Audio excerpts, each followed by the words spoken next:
రక్షకుడైన యేసుక్రీస్తు పరిశుద్ధ నామములో ఉదయకాల వందనాలు శుభాలు తెలియజేస్తున్నాం. 2025 క్రిస్మస్ ఉదయారాధనలు లూథరన్ దేవాలయంలో ప్రారంభమయ్యాయి. మీ అందరినీ ప్రేమతో ఆహ్వానిస్తున్నాం. అందరూ కూడా ఈ ఆరాధన ద్వారా ఆశీర్వదించబడాలని ప్రేమతో మనం చేస్తున్నాం. ఆరాధన క్రమాన్ని ప్రారంభిస్తున్నాం. ప్రార్థన చేస్తున్నాం. పరిశుద్ధుడైన తండ్రి, మా విశ్వాస జీవితంలో శనివారం నుంచి మా మీ సజీవులు వచ్చారు. ఈ లోపల మా స్వాతంత్ర క్షేమాన్ని బట్టి తప్పించి ప్రతి విషయంతో ఈరోజు క్రిస్మస్ దేవాలయాన్ని స్థానంగా వచ్చి క్రిస్మస్ యొక్క ఆశీర్వాదాలు క్షేమాలు ప్రారంభిస్తున్నాం. వాటిని అందించిన రాసనాలు సోదరి ప్రశాంత్ యొక్క అభిషేకాన్ని చేయాలి. ఈ ఉదయారాధన ద్వారా బిడ్డలు మందిరానికి వచ్చి ఆరాధించి నామంలో ప్రార్థించి ప్రతి మనవి వ్యాధిలో వచ్చి నువ్వు సమస్తాన్ని సమృద్ధి ప్రయాణ మార్గాలు పెట్టడానికి మాత్రం ధరించి అర్థాన్ని ప్రార్థిస్తున్నాను. నేను నీ ఆకలి కట్టుకుంటున్నాను. నీ చిత్తాన్ని గ్రహించడం నీ మార్గంలో నమ్మకమైన వాటిని మార్చి నేను దుఃఖపరిచిన మా ప్రతి పాపం చూపిస్తున్నట్టు పరిశుభ్రపరచు. ఈ దేవంతయు నీ చేతుల్లో నమ్మకమైన సరిగా యేసుక్రీస్తు ప్రభు యొక్క పరిశుద్ధ నామములో ప్రార్థించి అడిగి వేడుకుంటున్నాను.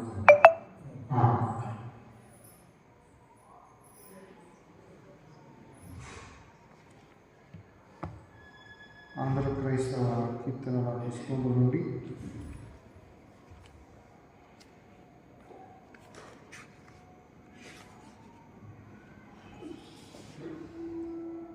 127వ కీర్తన, రివైల్ ఫామ్లో 42వ కీర్తన, దూత పాట పాడిన కీర్తనతో ఈ ఉదయారాధన ప్రారంభం చేసుకున్నాం.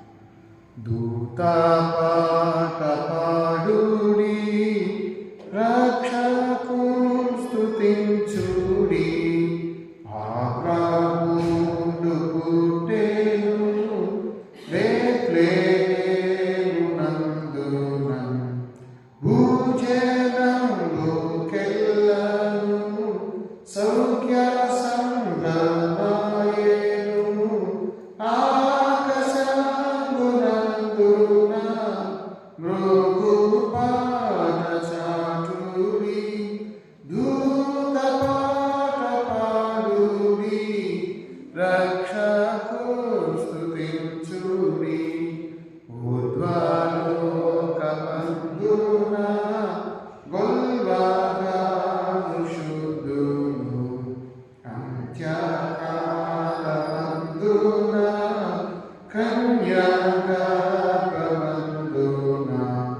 పుట్టినట్టి రక్షక ఓ ఇమ్మానుయేల్ ప్రభు, ఓ నరవతారుడా, నిన్ను శక్యమా, దూత పాట పాడుడి, రక్షకుని స్తుతించుడి, రావే నీటి సూర్యుడా, రావే దేవపుత్రుడా, నీదు రాక వల్లను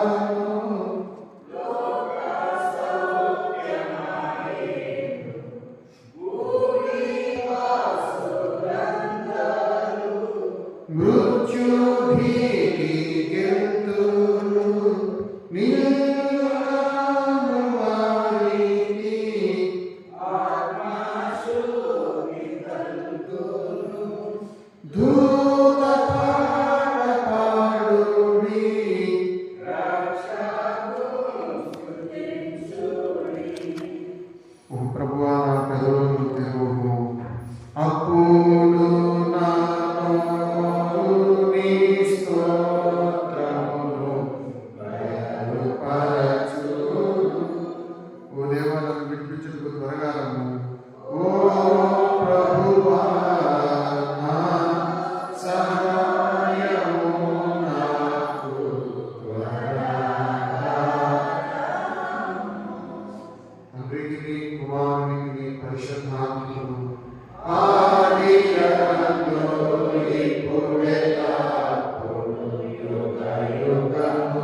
అగ్ని ఆయనకు ముందు నడుచుచున్నది, చుట్టూ ఆయన శత్రువులను కాల్చివేయుచున్నది.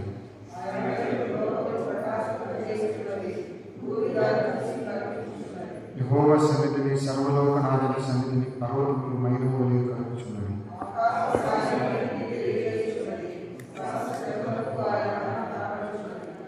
వ్యర్థ విగ్రహములను బట్టి అతిశయపడుచు, చిక్కిన ప్రతిమలను పూజించు వారందరూ సిగ్గుపడుతూ, సకల దేవతలు ఆయనకు నమస్కారం చేయండి.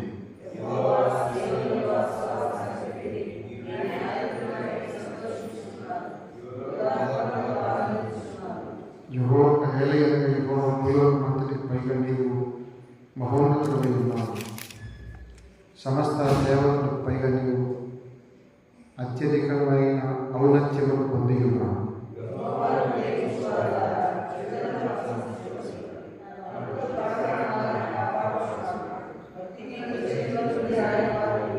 నీతిమంతుల కొరకు వెలుగును, యథార్థ హృదయం కొరకు ఆనందము వింతబడి ఉన్నది.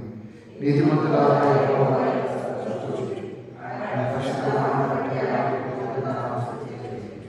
తండ్రికి కుమారునికి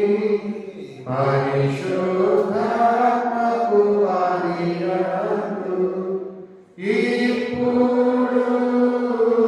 ఎల్లప్పుడూ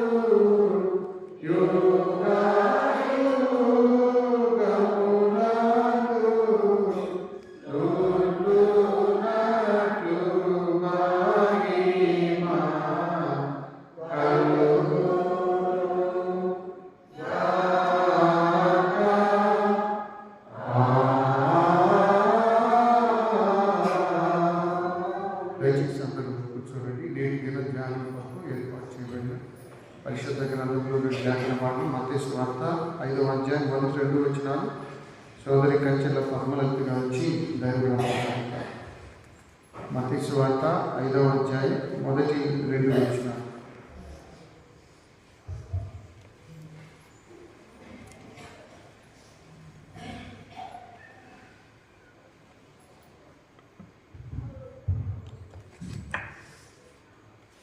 అడ్వెంట్లోని ఈ దినమునకై ఏర్పాటు చేయబడిన పాఠ్యభాగము మత్తయి సువార్త 5వ అధ్యాయం 1 వచనం. ఆయన ఆ జనసమూహములను చూసి కొండ ఎక్కి కూర్చుండగా ఆయన శిష్యులు ఆయన ఎద్దకు వచ్చిరి. అప్పుడు ఆయన నోరు తెరిచి ఇలాగూ బోధింపసాగెను. దేవుడు తన పరిశుద్ధ వాక్యం.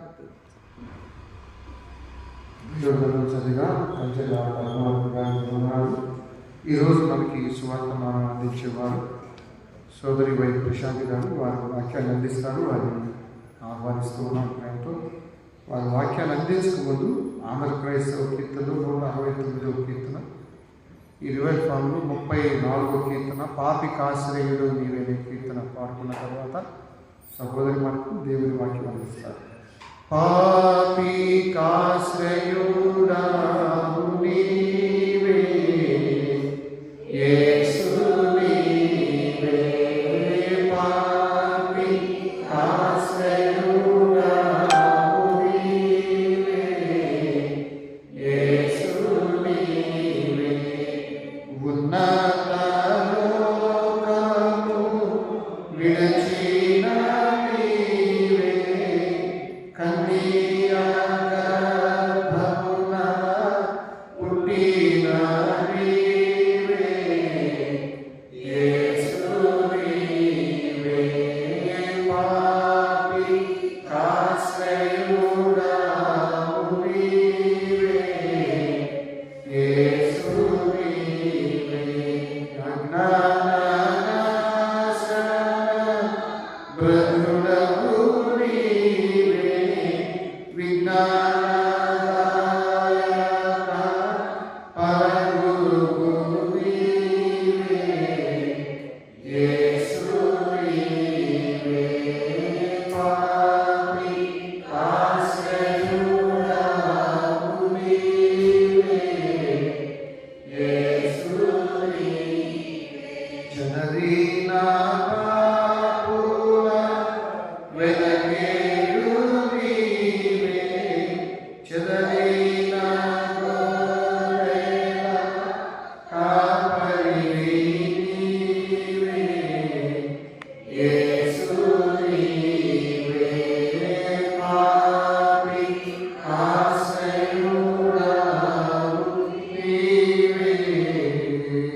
దయచేసి అందరూ కూర్చోండి. ప్రశాంత్ గారు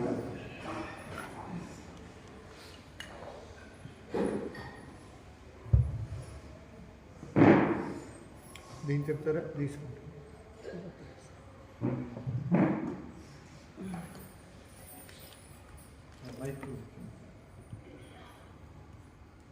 ఇంకా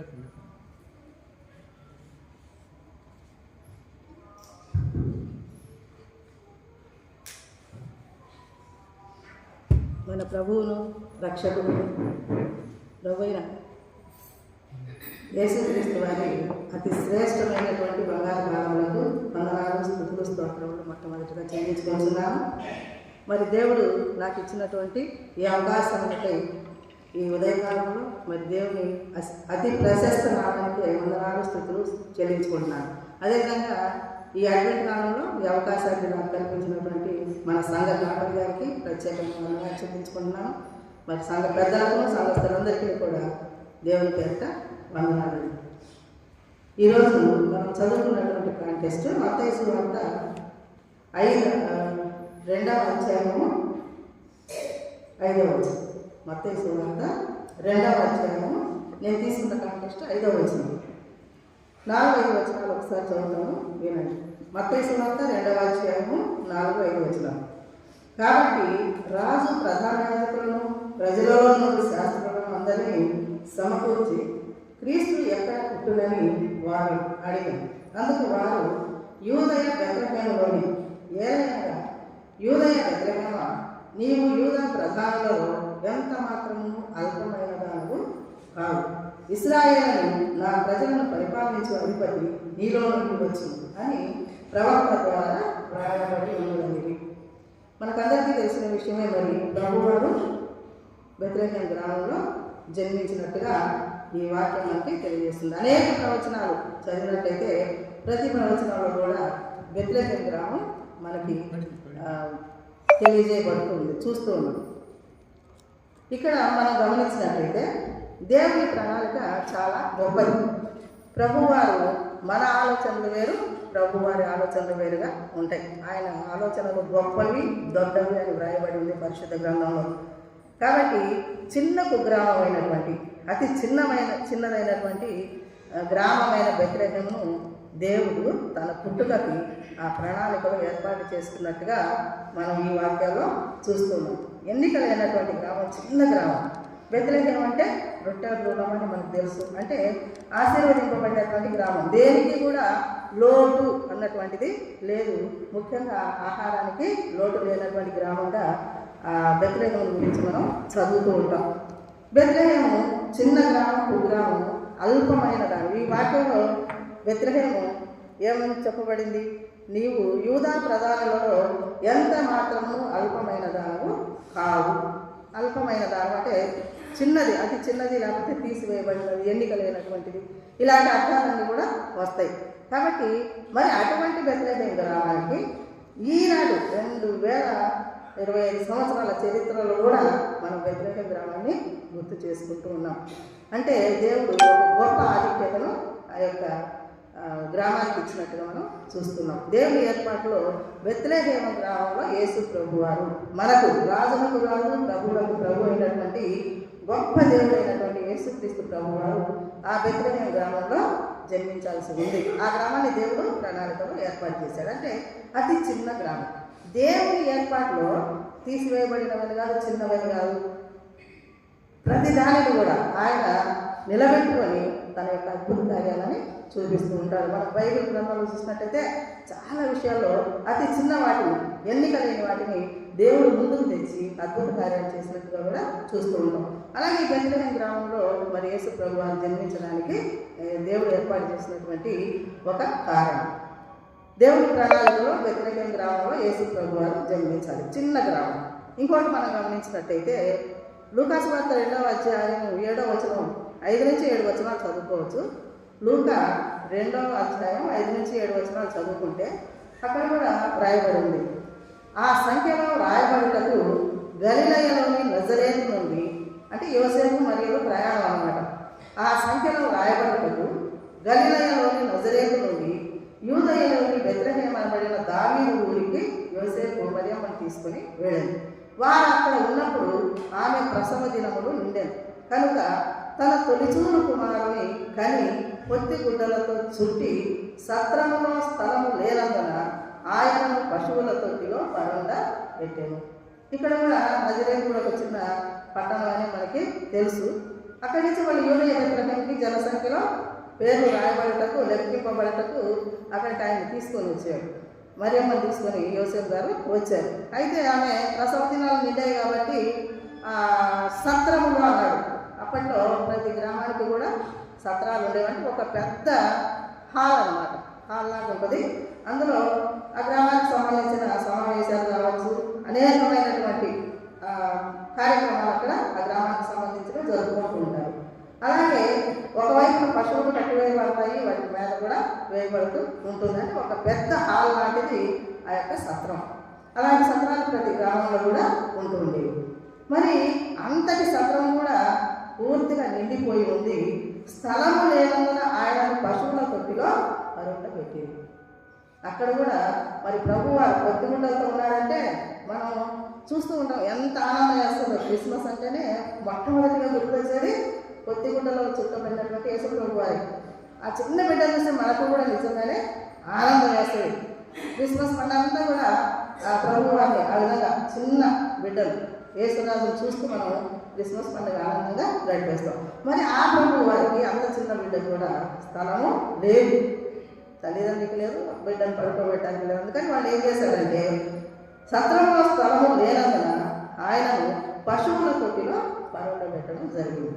ఇక్కడ కూడా గమనించినట్టయితే గొప్ప దేవుడు, ఆకాశ మహాకాశాలను కలిగినటువంటి దేవుడు. పరలోక పట్టణం అంటేనే మనకు తెలుసు, బంగారు వీధులు, దేదీప్యమానంగా వెలిగిపోతూ ఉంటుంది, ఆకలి తప్పులు తెలియవు, దూతలు మరి పరిశుద్ధులు పరిశుద్ధులని మరి మార్పులైనటువంటి గొప్ప పరలోకంలో నుండి ప్రభువారు మరి రాజాదిరాజుకి భూలోకానికి వస్తే ఒక్కింత స్థలం కూడా లేదు. ఆయన ఆ విధంగా మరి పశువుల తొట్టిలో పరుండబెట్టారు. అక్కడైతే గొప్ప సింహాసనం మీద ఆశీర్వదించేటటువంటి దేవుడు మన కొరకు కేవలం పాపమైనటువంటి మనల్ని రక్షించడానికి తను కూడా ఒక మానవ రూపాన్ని ధరించుకొని మనకులాగే జీవిస్తూ ఒక మానవ జీవితాన్ని మనకందరికీ కూడా దయచేయాలని ప్రభువారు ఆ పరలోకం నుండి భూమికి ఏదించినట్టుగా మనకి తెలుస్తూ ఉంది. ఆ రోజు సత్రంలో స్థలం లేనందున ఉంది. తర్వాత ప్రభువారు దేవుడి సువార్తను ప్రకటించేటటువంటి సమయంలో కూడా నక్కలకు గొర్రెలను, ఆకాశ పక్షులకు గూళ్ళు లేవు, కానీ మనుష్య కుమారునికి తలదాచుకున్నటకు ఒక్కింత స్థలమైనను లేదు, ఎప్పటికీ లేదు. అంటే ప్రభువారి ప్రణాళిక ఏంటంటే తను కూడా ఒక మానవుడిగా ప్రతిదీ మనకులాగే అనుభవిస్తూ తన జీవితాన్ని మరి మనకు మాదిరిగా చూపెట్టడానికి ప్రభువారు ఈ యొక్క భూమికి ఏదించినట్టుగా మనం చూస్తూ ఉన్నాం. ఒక గొప్ప ప్రణాళికతో ఆయన వచ్చాడు. కష్టాలు నష్టాలు మనకంటే ఎక్కువ ఆయన పడినటువంటి కష్టాలు కావచ్చు, నష్టాలు కావచ్చు, మరి ఆ యొక్క శిలువ మరణం కావచ్చు, అవన్నీ కూడా కాబట్టి అన్ని దృష్టిలో పెట్టుకొని ఒక మాదిరి జీవితాన్ని ఆయన మనకు చూపెట్టడానికి వచ్చాడు. బెత్లెహేం చిన్న గ్రామాన్ని ఏర్పాటు చేసుకున్నాడు. అదేవిధంగా సత్రంలో ఒక చిన్న పశువులతోటి ఆయనకి సింహాసనాలతో వస్తున్నాం. ఆ గ్రామం ఏమో పర్వత పట్టణం అయితే ఆ యొక్క సత్రంలోని చిన్న తొట్టి ఆయనకి సింహాసనం లేదా ఊయలను ఊహించుకోవచ్చు. మరి అదేవిధంగా మనం గమనించినట్టయితే మరి మరియమ్మను తల్లిగా ఏర్పాటు చేసుకున్నారు. పరిశుద్ధురాలైనటువంటి మరియమ్మ కన్యక, చిన్నది, ఇంకా తెలియనటువంటి వయసులో ఉన్నటువంటి మరియమ్మను ఆయన తల్లిగా ఏర్పాటు చేసుకున్నాడు. ఇక్కడ ఒక చిన్న బిడ్డని తల్లిగా ఏర్పాటు చేసుకున్నట్టుగా చూస్తున్నాం. అదేవిధంగా యోసేపును కూడా గమనించినట్టయితే యూదా గోత్రంలో నుంచి రావాలి అందుకని చెప్పి యోసేపును ఏర్పాటు చేసుకున్నాడు. యోసేపు గారికి కూడా ఒక సామాన్య కుటుంబం, మామూలు మానవుడు, వడ్లని పని చేస్తూ ఉండేవాడు.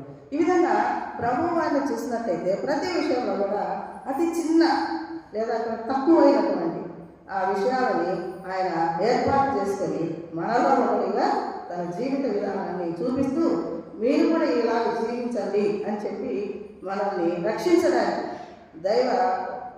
దేవుని రాజ సువార్తను ప్రకటించడానికి మన మధ్యకైనా వచ్చినట్టుగా చూస్తూ ఉన్నాం.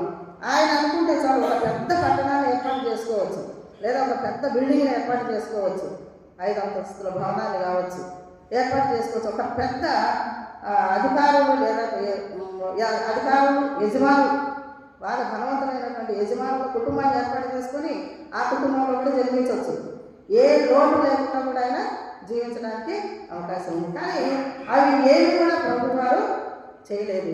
మరి కేవలం ఒక చిన్న ప్రణాళికతో అతి తక్కువ దీనస్థితిలో ఉన్నటువంటి ఆ యొక్క ప్రతి వస్తువుని ఏర్పరచుకున్న విధంగా మన ముందుకు వచ్చినట్టుగా చూస్తూ ఉన్నాం.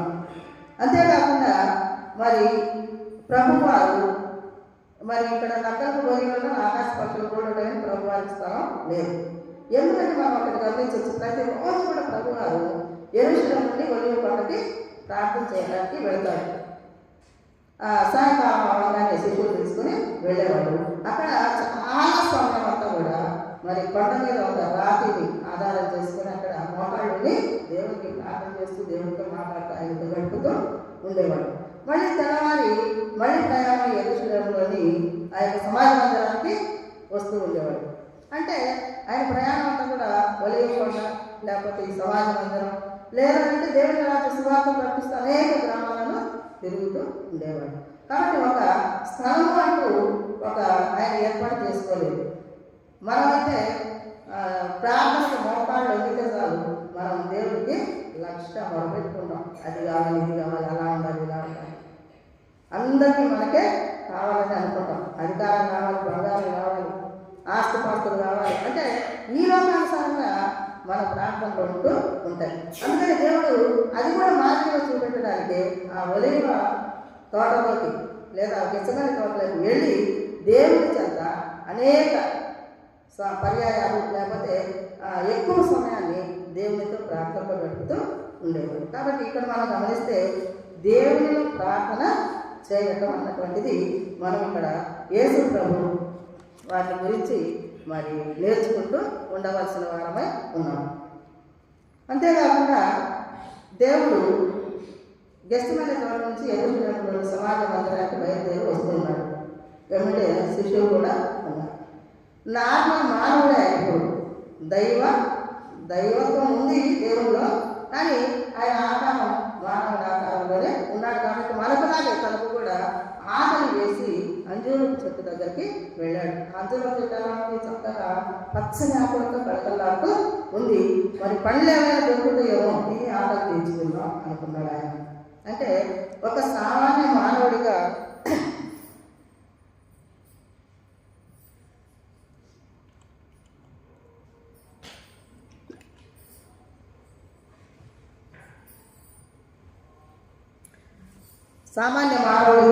ఆకలి దప్పులతో ఉన్నటువంటి దేవుడిని అక్కడ మనం చూస్తూ ఉన్నాం. అదే మనమైతే దేవుడు మనకు అన్నీ అనుగ్రహించాడు. ఆహార పదార్థాలు అన్నీ ఉన్నప్పటికీ కూడా మనం ఏం చేస్తూ ఉంటాం, కొంతమంది చూస్తూ ఉంటాం ఇళ్లలో అమ్మ చేసినటువంటి పదార్థాలు రుచికరంగా ఉన్నప్పటికీ నచ్చవు వాళ్ళకి. కొంతమంది పళ్ళే విసిరేసే వాళ్ళని కూడా మనం గమనిస్తూ ఉంటాం. వీడు అసలు తింటమ్మా పళ్ళే విసిరేసాడు ఈరోజు అని వాళ్ళ అమ్మగారు మళ్ళీ వండి పెట్టడం కూడా మనం చూస్తుంటాం, మన పిల్లల గురించి, మన ఫ్యామిలీ మెంబర్స్ గురించి. మరి ప్రభు వారి ఆకలి చూడండి, ఒక్క పండైనా దొరికిందేమో ఆకలి తెచ్చుకుందామని ఆ చెట్టు దగ్గరికి వెళ్తే ఆ చెట్టు ఒక్క పండు కూడా దేవుడికి ఇవ్వలేదు. అంటే ఇక్కడ దేవుడు ఆకలి దప్పులు మనకులాగా ఉన్నప్పటికీ కూడా ఏమాత్రం బయటపడకుండా ఆ యొక్క వేషధారణను గురించి, మానవుల యొక్క వేషధారణను గురించి ఆ యొక్క అర్జునపు చెట్టు నుంచి మనకు ఒక గొప్ప సందేశాన్ని అందించాడు. పైకి భక్తులాగా ఉంటూ ఉంటాం కానీ మరి వాక్యం ఉండదు, ప్రార్థన ఉండదు, దేవుడి గురించి తెలిసే విషయాలు కూడా ఉండవు. చక్కగా ఆదివారం రావడం, లేకపోతే ఉపవాస ప్రార్థనలో పాల్గొనడం, లేకపోతే వాక్యాలు వెళ్ళడానికి మీటింగ్స్కి వెళ్ళడం, ఇలాంటివి చేస్తూ ఉంటారు. కానీ వాళ్ళ మనస్సు ఎలా ఉంటుంది? లోకానుసారంగానే ఉంటుంది. అందుకని పైకి వేషధారణ గురించి తెలియజెప్పడానికి దేవుడు ఆ అంజూరపు చెట్టు దగ్గరికి వెళ్ళినట్టుగా కూడా మనం గమనించవచ్చు. అంటే ప్రతి విషయంలో కూడా దేవుడు మనకి ఒక సాదృశ్యంగా నిలబడి ఇలా జీవించండి అని చెప్పడానికి ఈ దేవుడు మనకి ఈ లోకానికి వచ్చినట్టుగా కూడా చూస్తున్నాం. మరి మరియమ్మ, యోసేపు, సత్రము, స్థలము, తొట్టి ఇవన్నీ కూడా ఒక చిన్నమైనటువంటి ఏర్పాట్లను చేర్చుకొని దేవుడు భూలోకానికి వచ్చాడు. ఇక్కడ ఇంకొక విషయాన్ని మనం గమనిస్తే శిష్యులు 12 మంది ఉన్నారు. ఆ 12 మంది శిష్యులు ఎలాంటి వాళ్ళు ఏర్పరచుకున్నారు? కేవలం చేపలు పట్టేటటువంటి జాలర్లే ఉన్నారు. పామరులు, చదువు రానటువంటి బిడ్డల్ని ఆయన శిష్యులుగా ఏర్పాటు చేసుకున్నారు. అంటే అతి దీన స్థితిలో, అతి తక్కువ స్థితిలో ఉన్నప్పటికీ కూడా ఆయనను నమ్మిన వారిని ఎన్నడూ ఆయన విడిచి పెట్టడు, చక్కగా ఆశీర్వదిస్తాడు, మరి పరలోక రాజ్యంలోని నిత్య జీవాన్ని అనుగ్రహిస్తాడు అనేటువంటి విషయాన్ని మనం మర్చిపోకూడదు. పేతురు, అంద్రేయ కావచ్చు, యాకోబు, యోహాను కావచ్చు, మరి ఆ వలలు బాగా చేసుకుంటుండగా లేకపోతే చేపలు పడుతూ ఉండగా వారిని తన శిష్యులుగా ఆయన ఆహ్వానించినట్టుగా కూడా చూస్తున్నాం. అంటే ఒక పేద స్థితిలో నుంచి, తక్కువ స్థాయిలో నుంచి వాళ్ళని ఆయన తన శిష్యులుగా ఏర్పాటు చేసుకున్నారు. 12 మంది శిష్యులు కూడా అలాంటి వారు. మరి అతి తక్కువ స్థాయిలో నుంచి ఎదుగుతున్నట్టుగా కూడా చూస్తున్నాం. కానీ ఇక్కడ దేవుడి గురించి మనం ఆలోచించినట్లయితే ఒక మానవుడిగా ఆయన వచ్చి మనకి ఈ విధంగా బోధించి మానవ మనసు పొందండి, దేవుడి రాజ్యాన్ని పొందుకోండి, రక్షణ పొందుకోండి అని చెప్పాల్సిన అవసరం లేదు. ఆ యొక్క పరలోక సైన్య సమూహంతో, బూరధ్వనులతో, ఉరుములు, మెరుపులు, మరి అట్టహాసంగా ఆర్భాటంగా ఆయన దిగి వచ్చి ఒక్క పాదంలో ఏమో కొండ మీద మోపి మరి మనకి ఆయన ఒక గొప్ప దేవుడిగా, గొప్ప రాజుగా మరి ఆయన మనకి దర్శనం ఇవ్వవచ్చు. ఆ విధంగా ఒక గొప్ప దేవుడు దర్శనమిస్తే మరి మనం ఆయన్ని చూడగలుగుతామా? చూడదు. రెండవది, ఆ యొక్క ఆర్భాటానికి మనము భయపడి గతగా ఉంటూ ఏ మూలకు రావడానికి వెళ్ళిపోతాం. కానీ అమ్మో దేవుడు వచ్చాడు, నన్ను తీసుకెళ్తాను, ఆయన పాఠశాలకి వెళ్దాం అనేటటువంటి ధైర్యం ఎవరికి కూడా ఉండదు. ఆనాడు ఒకసారి ఈ గొల్లని జ్ఞాపకం చేసుకున్నట్లయితే ఆ యొక్క దేవదూతలు ఆ శుభవర్తమానాన్ని అందించడానికి వచ్చినప్పుడు వాళ్ళు భయపడి వణుకుతూ కళ్ళు మూసుకోవడము లేకపోతే పక్కకి వెళ్ళిపోవడము జరిగింది, తట్టుకోలేకపోయారు. కాబట్టి దేవుడు తన యొక్క మహామహిమతో వస్తే మనము కళ్ళారా చూడలేము, ఆయన సన్నిధికి వెళ్ళలేము, ఆయనకు మాట్లాడే పరిస్థితి కూడా ఉండదు. అందుకని చెప్పేసి దేవుడు ఒక సామాన్య మానవుడిగా మన మధ్యలో ఒక గొప్ప దేవుడైనటువంటి యేసుప్రభువు వారు మానవ మాత్రుడిగా మనలో సంచరించి ప్రతి ఒక్కరిని కూడా ఉపమాన రీతిగా, ఇక్కడ చూడండి తక్కువ స్థాయిని అనుకున్నారు, ప్రతి వారికి కూడా దేవుని వాక్యం అర్థం అవ్వాలి. అందుకని అధికారికంగా భాషలో ఆయన బోధించకుండా ఉపమాన రీతిగా కథల రూపంలో ప్రతి ఒక్కరికి కూడా బోధిస్తూ ప్రతి వారికి దేవుని వాక్యం అర్థమయ్యేలా చూశారు. ఆ విధంగా పరలోక రాజ్యాన్ని పొందుకోవడానికి ఆయన అతి దీన స్థితిలో ఉన్నటువంటి విషయాలని లేదా ఆ యొక్క వస్తువులను కావచ్చు వాటిని ఏర్పాటు చేసుకోవడం జరిగింది. ఇంకా మనం పాత నిబంధనలో కూడా ఒకసారి జ్ఞాపకం చేసుకుంటే చిన్నవాడైనటువంటి దావీదును ఏర్పాటు చేసుకున్నాడు. ఫిలిస్తీయులైనటువంటి అంత గొప్పవాడైనటువంటి గొల్యాతును చంపడానికి చిన్న బాలుడైనటువంటి దావీదును ఏర్పాటు చేసుకున్నారు. దావీదు చేసిన ఆయుధం ఎలా ఉంది? ఒడిసెల, చిన్న ఒడిసెల, దానిలో చిన్న గొడవలు. చూడండి, అన్ని చిన్న చిన్న వస్తువులతోనే గొప్ప కార్యాలు చేసినటువంటి గొప్ప దేవుడు. అందుకని ఆ సత్యాన్ని మనం గ్రహించాలి. దేవుడు చిన్న విషయాలైనా కూడా మనకి బోధిస్తూ ఉన్నప్పుడు మనం మనసులో గ్రహించిన వారమై ఆయన గొప్ప అద్భుత కార్యాలు చేసే దేవుడు, నన్ను ఆశీర్వదించే దేవుడు అని, నాకు నిత్య జీవాన్ని ఇచ్చే దేవుడు అని గ్రహించి దేవుడు చెప్పిన వాక్యాల ప్రకారం మనం జీవించడం నేర్చుకోవాలి. దేవుని శ్రమంతా అదే. దేవుడి వాక్యం అర్థమయ్యేటట్టు చెప్పడం, ఆ ప్రకారం మనం నడుచుకోవాలని చెప్పేసి ఆయన ఆశపడుతూ ఉంటాడు. దేవుడికి ఆశ ఎక్కడ ఉంటుంది? మనము స్తుతిస్తూ ఉంటే ఆ స్తుతుల మీద ఆశీర్వదై ఉంటాడు అని ఉంది వాక్యం. ఆయనకు అది ఇష్టం. ప్రజలంతా కూడా ఆయన స్తుతిస్తే ఆ స్తుతుల మీద ఆశీర్వదై ఉండి మనల్ని ఆశీర్వదిస్తారు. రెండవదిగా గమనిస్తే ప్రతి వారు కూడా, ప్రతి మానవుడు కూడా ఆయనను మహిమపరచాలని ఆయన కోరుకుంటాడు. అది ఆయనకి ఆశ, సంతోషం, కోరిక కూడా. ప్రతి ఒక్క బిడ్డ కూడా యేసు ప్రభు వారిని మహిమపరచాలని ఆయన కోరుకుంటాడు. కాబట్టి ఆయన చెప్పినటువంటి వాక్యాలను మనం గమనిస్తూ మరి ఆయన చెప్పినట్టుగా మనం వాక్యానుసారం నడుచుకున్నట్టయితే దేవుడు మరి ప్రతి బిడ్డను కూడా ఆశీర్వదిస్తాడు. అలాగే మోషే చేతిలో కూడా ఒక చిన్న కర్ర ఉంటుంది. సరే, కాబట్టి మాకు అనేక రకాల ఉపయోగపడుతుంది కాబట్టి తీసుకొని వెళ్తాం. మరి ఆ కర్రను దేవుడు ఎంత గొప్పగా నియమించాడు? ఎర్ర సముద్రాన్ని కర్ర చాపంగా ఎర్ర సముద్రాన్ని బాగా చేయడం, ఆరిన నేలను ఇశ్రాయేలీయులకు ఇవ్వడం, ఇశ్రాయేలీలందరూ కూడా ఎర్ర సముద్రాన్ని దాటడానికి వెళ్ళి రక్షింపబడ్డాన్ని మనం చూస్తున్నాం. అంటే ఇక్కడ దావీదు చేతిలో చిన్న గొడవరాయి, ఒక ఒడిసెల, చిన్న ఒడిసెల ఆయుధాలు అయితే, మోషే చేతిలో చిన్న కర్రను ఆయన ఆయుధంగా చేసి గొప్ప గొప్ప కార్యాలను చేసినట్టుగా చూస్తున్నాం. మోషే ఆ కర్రతో ఒక బండను కొట్టగానే కొన్ని లక్షల మందికి దాహాన్ని తీర్చినట్టుగా కూడా చూస్తున్నాం. ఇశ్రాయేలీయులప్పుడు కొన్ని లక్షల మంది ఉన్నారు కాబట్టి వారి యొక్క దాహాన్ని ఆయన తీర్చినట్టుగా చూస్తున్నాం.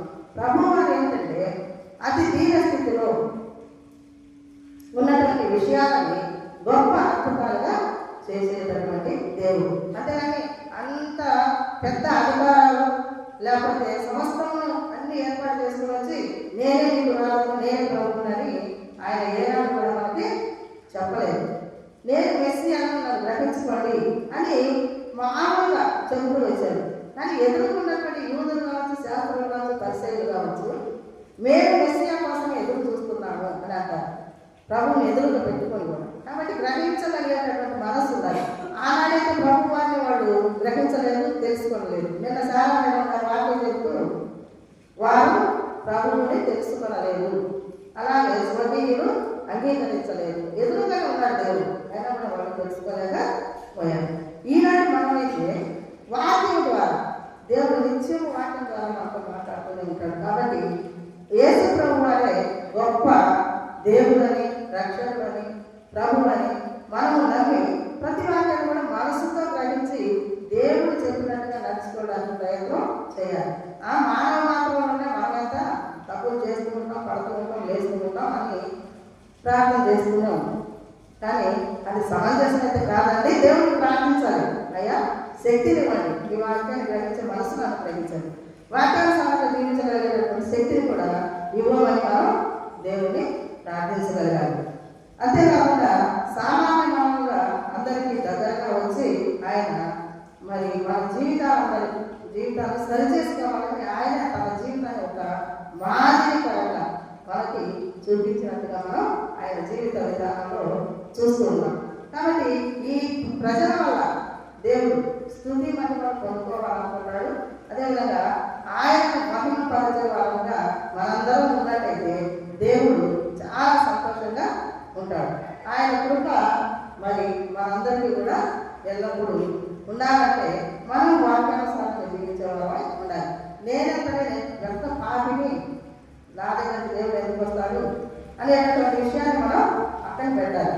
ఆ పాపాలన్నింటినీ ఒప్పుకున్నట్టయితే దేవుడు తప్పనిసరిగా మనల్ని కూడా ఈ విధంగా ఈ కుటుంబాలు కానీ ఈ బిడ్డల్ని ఆశీర్వదించినట్టుగానే మన అందరికీ కూడా ఆశీర్వాదాన్ని ఇస్తాడు. మనతో ఆయన మహిమను పొందుకోవాలనుకుంటున్నాడు. కాబట్టి ఒక చిన్న గేయం 2 వచనాలు పాడి నేను వాక్యాన్ని ముగిస్తాను. ఏమైనా చేయగలరు, కథ మొత్తం మార్చగలరు. ఏమైనా చేయగలరు, కథ మొత్తం మార్చగలరు. నీ నామముకే మహిమంతా తెచ్చుకొందురు. నీ నామముకే మహిమంతా తెచ్చుకొందురు. యేసయ్యా యేసయ్యా యేసయ్యా నీకే నీకే సాధ్యము. కాబట్టి దేవుడికి అసాధ్యమైనది లేదు. ఒక చిన్న వస్తువులోనే గొప్ప అద్భుతాలు చేయగల దేవుడు మనకి ఉన్నాడు. కాబట్టి మనం దేనికి కూడా భయపడకుండా చిన్న వస్తువులతో గొప్ప కార్యాలు చేసుకుంటాడు. ఆ రోజు చిన్న అంటే అది తక్కువ స్థాయిలో ఉన్నటువంటి బిడ్డలు నిలుపుకొని ఒక గొప్ప కుటుంబంగా ఆయన తీర్చిదిద్దాడు. తన శిష్యులను కూడా ఆశీర్వదించాడు. అక్కడ ఉన్న జనసమూహాన్ని అందరూ కూడా ఆశీర్వదించాడు. కాబట్టి ఆయన వాక్యాన్ని మనం మనసులో గ్రహించి ఆ వాక్యానుసారంగా జీవించేటప్పటికి గొప్ప కుటుంబం మనకి దేవుడు దయచేయాలని కోరుకుంటూ ముగిస్తాడు. దేవుడికి మనం కలుగుతాం. ఆమె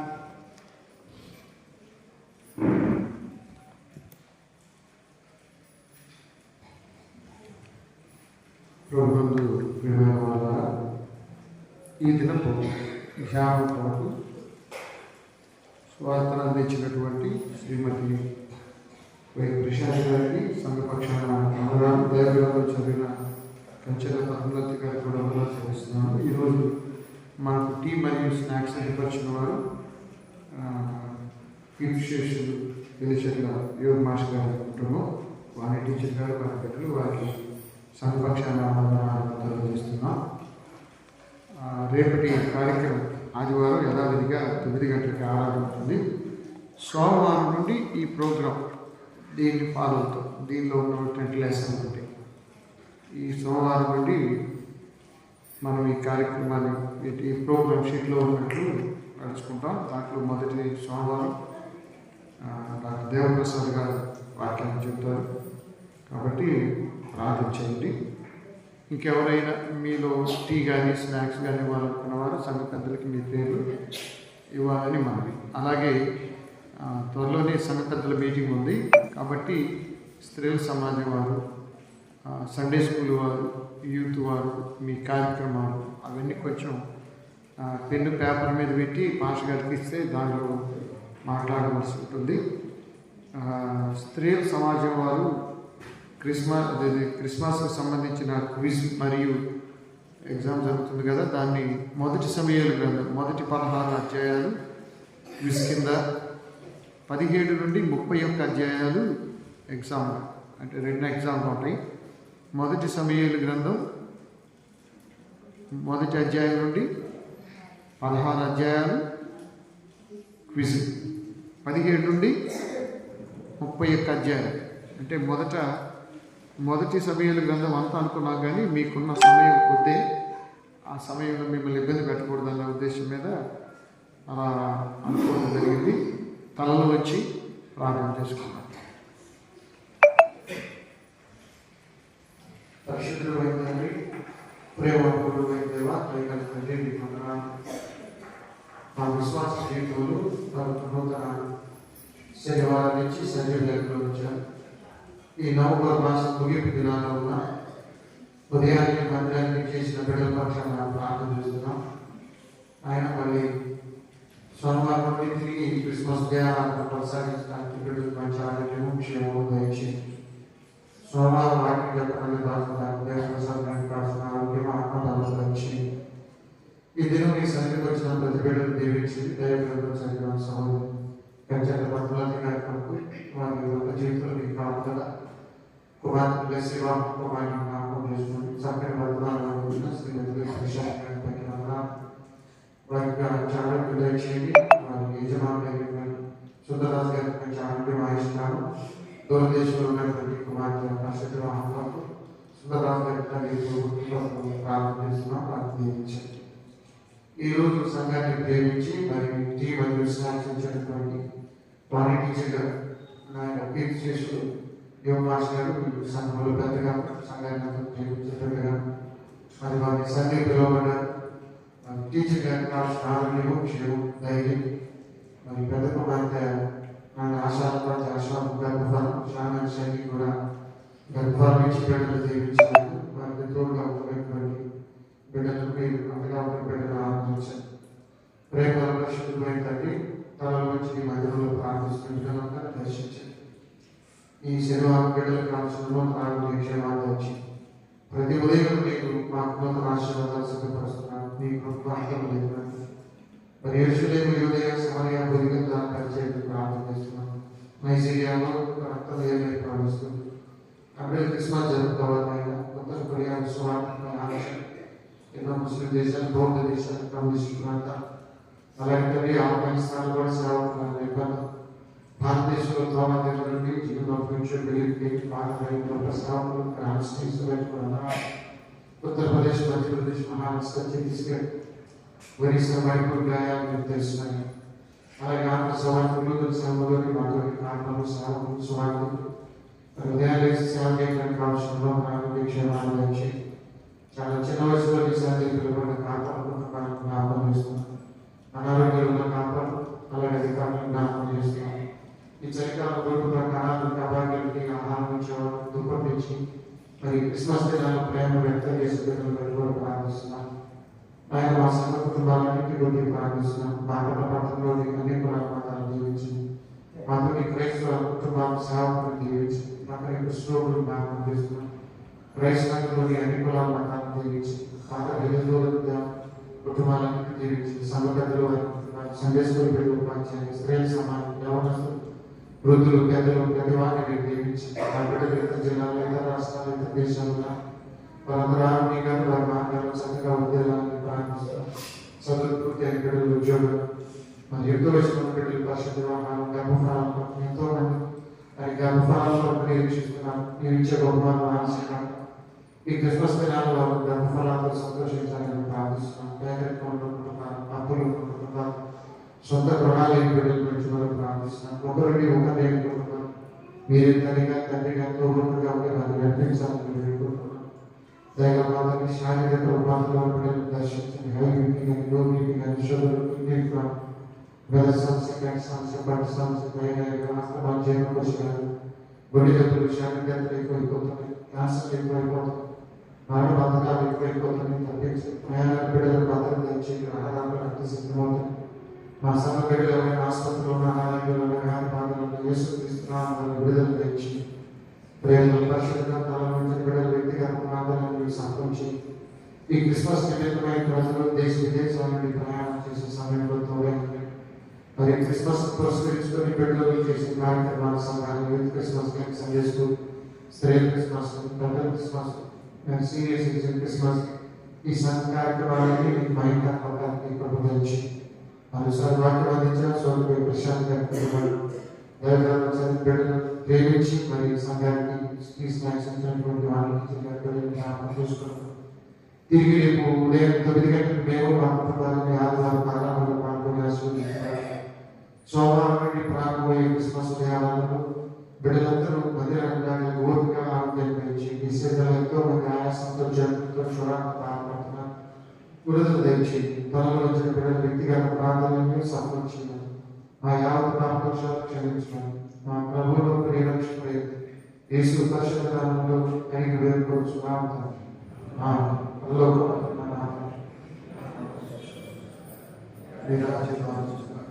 మీ చిత్తం పరలోకం భూమి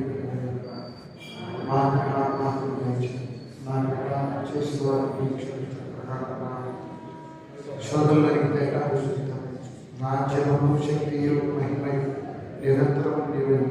నా యేసు స్వామి కృపా తండ్రి అయిన దేవుని ప్రేమ పరిశుద్ధాత్మని యొక్క అన్యోన్య సహాయం సమాధానం ఇప్పుడు ఎల్లప్పుడు మాత్రం ఆయన ప్రేమించు వారికి తోడైన గాక.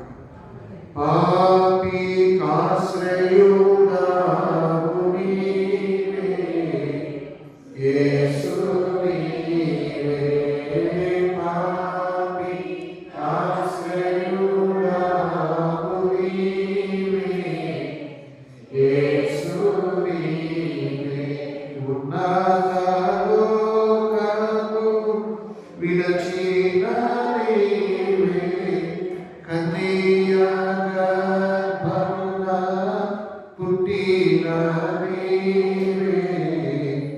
యేసు నీవే పాపి